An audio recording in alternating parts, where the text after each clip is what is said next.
Hello everyone, it is me Vegeta T23 and welcome back to my new What If. Today we're talking about what if Tarble went to Earth with Goku. Before I start, I'd like to mention that I created a Discord server for you to join. The link is in the description of this video, so if you'd like to join in and talk to me and the rest of my fans, it's there. I'd also like to mention that I created an Instagram so you can survey my very uninteresting life.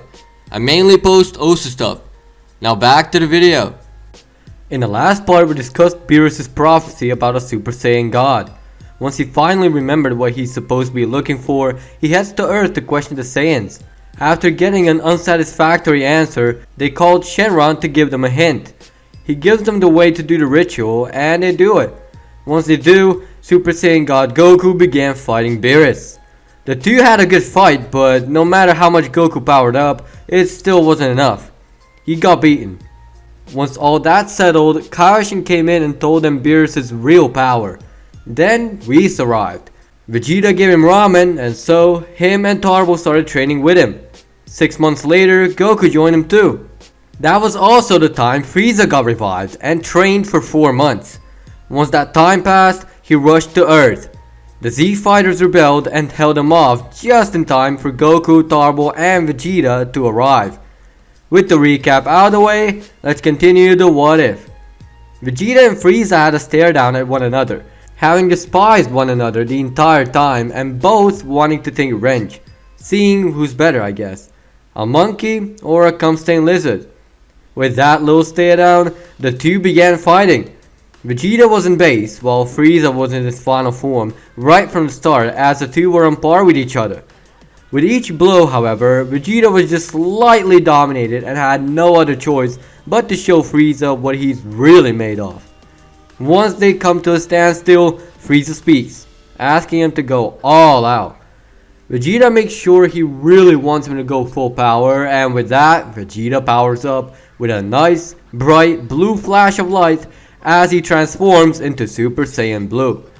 Frieza was quite impressed, although not being able to sense the energy coming from Vegeta, but regardless, Frieza started powering up too, as his aura began shining gold and his power increased hundreds of times a second. At long last, Frieza transformed into his golden form, and with the two titans at their peaks, they continued the battle. The two were quite literally on par with each other, and there was no clear winner for a long while until Vegeta sensed something. Frieza's crippling power. Vegeta took advantage of it and began pummeling Frieza into oblivion. Frieza was defenseless at this point and tried every trick up his sleeve to try and win.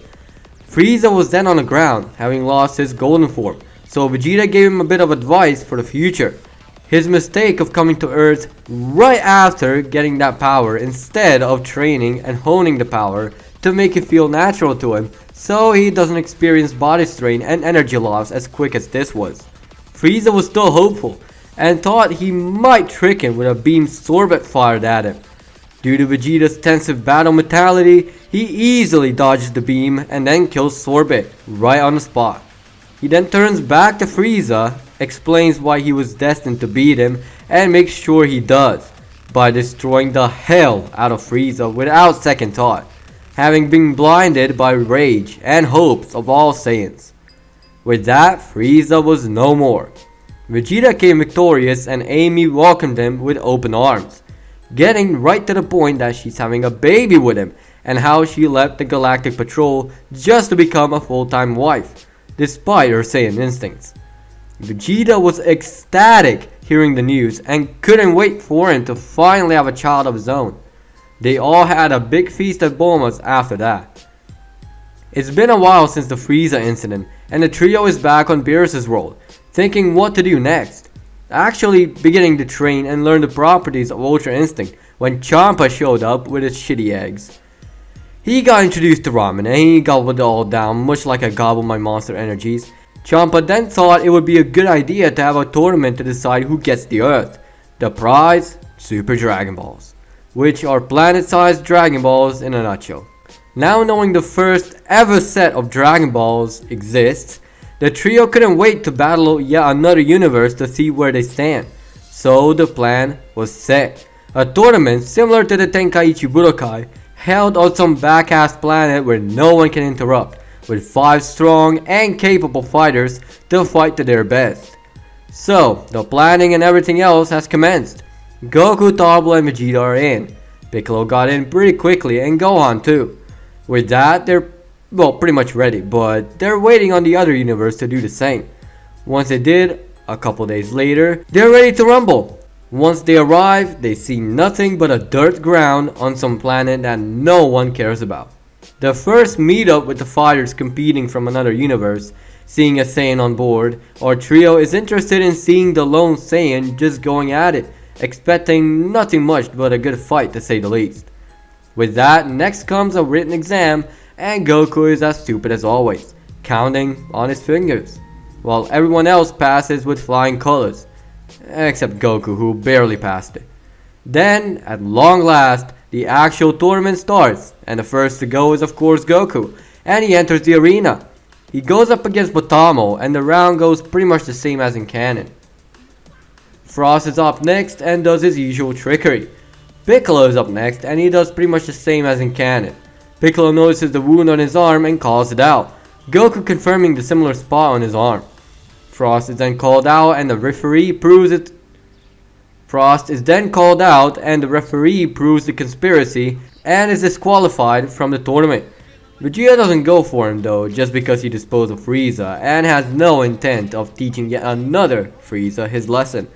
But Tarble does step in though, basically stealing canon Vegeta's intents, as he goes in Super Saiyan 2 and completely dominates Frost to the point of oblivion. With that settled, next up to fight Tarble is Automagetta, and he handles him like Vegeta would, but without his pride fits.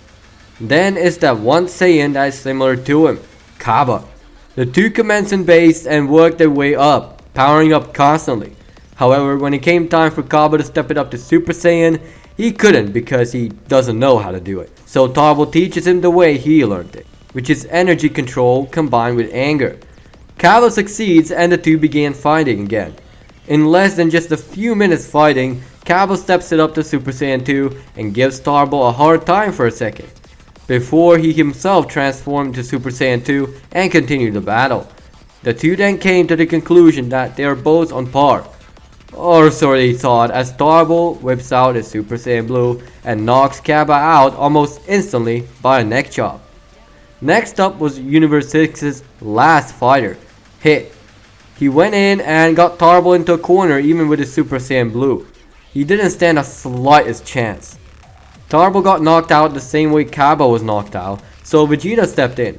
He realized by combining that previous experience with predicting, he might stand a chance. That wasn't as long lasting, as Hit powered up his kill in the midst of battle and proved dominant over Vegeta, eventually knocking him out too by a lethal blow, for which Vegeta needed a senzu bean. Goku then came in after he was allowed to participate due to being poisoned, and then he combined Vegeta's experience and observation with his ace in the hole, which is Kaioken, as he initiated his ace and began overpowering Hit after a slight warm-up. Goku first used Super Saiyan Blue Kaioken times 2 and went to town pretty much trying to overpower Hit, but he kept improving his skill as Goku kept increasing his Kaioken multiplier up to times 10.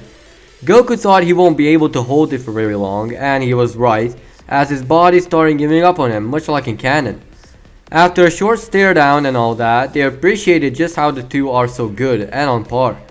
Beerus and Champa then started fighting all of a sudden and Goku dropped out, which left Piccolo as the only contestant to remain as he got into a ring, with ideas and combos flooding his head.